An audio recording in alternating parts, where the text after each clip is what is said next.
mastership sensibly must be tied to some experience, which also is tied to time.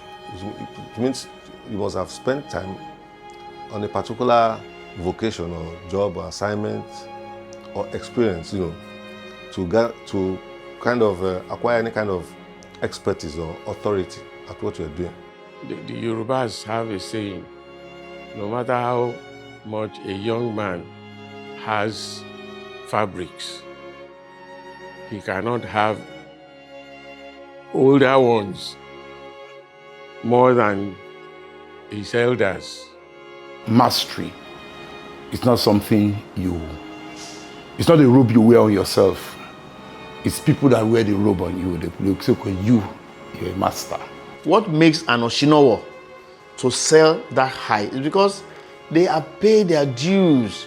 They rose through time and period to be able to become established masters. I have practiced for 33 years. Even a man working in the civil service should be retired. So I'm a master. I went through the process from the school, to the mentorship and the consistent practice for 33 years. Consistent.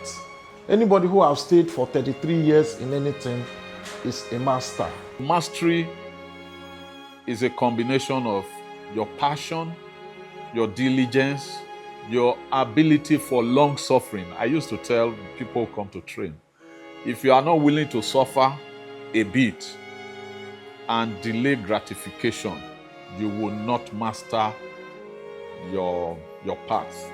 So, and that journey for me eventually leads to a place of rest in terms of the joy that you derive when you have achieved what you intended.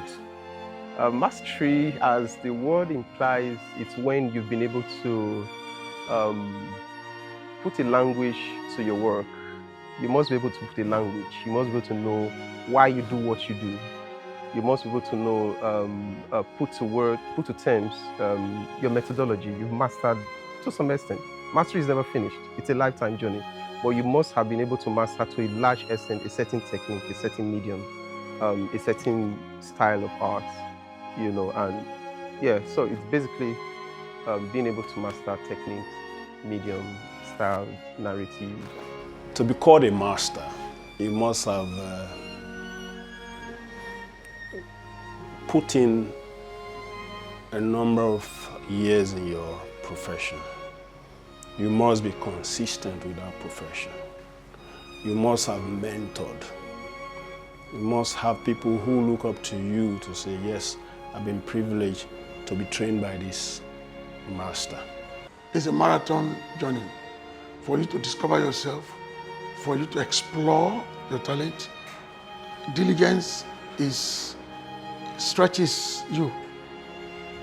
So, it stretches you, elasticity to the point that you will know when you arrive.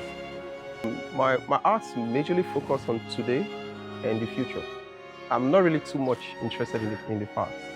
I've learned from the past, but I'm very fixated on seeing how much history we can document right now. I want to sync with my works. I want to communicate with it.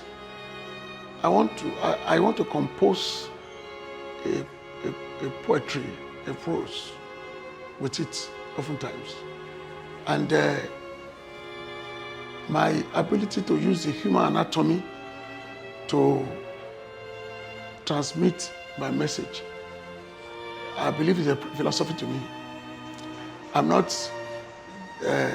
straitjacketed into any form of dialectics, but rather to be inspired by light and shade, forms, and to compose it. The aesthetics inherent in my work is not something you can consume immediately and go. It will stick in your head. And this has been proven over time And it's simply because my art is laced with aesthetics, beauty. Like everyone would want, I want people to look at my work and make up their minds on their own. But for me, I'm creating art for my great-grandchildren. That's what I'm creating now. I'm creating art that my great-grandchildren will say, wow, that was our great-grandfather's work. For me, that would be good enough. Well, my art stands for many things. It's an embodiment, really. If I look at it critically, it's just tell the human story. You know, it's the human experience viewed from so many angles. It is the iridescence that life offers us. You know, different situations, different reactions, different players, but in the critical spaces of our, activities, political, social, religious, traditional, any angle from which you can look at it. Those are the things that stir my interest, that inspire the stories I tell. First, I want an art that speaks to you as an individual. And I want a work that can help you reason or kind of pick a piece of my mind. And for the next generation, I want my art to inspire them. I want them to learn from what I do, to get motivated, and of course inspired to do their own bits too. Mentoring is very important. It was what had sustained art from the past up to now. When you remember the stories of people like Michelangelo, they had masters. They had masters they learned from. And also, because once you have the talent, it is you have to submit to be brushed up. It's not as if mentorship will give you talent. No. Mentorship will just train you, coach you, train you, and reveal you to yourself, to let you know that you have a mission. Well, mentorship is something that every artist needs, because there have been people on the journey before you started, and it's good to understudy their lifestyle. So as a young artist in art school, for example, I'm always very obsessed with reading biographies. I want to know people that are ahead of me. I want to see their challenges. I want to see their errors. I want to see their successes as well. And that could inspire what's to come before you as an artist. And then when I did the internship at the Universal Studios for the first time, I was a young person from Delta, where art wasn't really a thing you can easily find in the society beyond graphic art. And then when I did my internship at the Universal Studios of Art, I got to see firsthand what it means to be a professional artist, how they live, what is possible with them. So those were like early forms of mentorship for me, and things that I still try to look for people that can inspire my journey to better. Mentorship will be a closer thing. You can also relate mentorship. I think in these days, we try to hype processes. I would rather call it apprenticeship, although they have various or different meanings, but related in some ways. So mentorship for me will have to do with me sincerely pouring myself into the people who come into my space. So because you are leaving something with somebody who probably was like you many years ago. So it's a process of growth, a process of helping to develop some other people. Mentorship is very, very important. It changes your understanding, or influences your understanding of what you want to do, and you'll be taught of how you're going to do it, the processes you're supposed to follow, the things that you're supposed to do to get it right. The Icon Masters exhibition. that's an interesting phrase for me.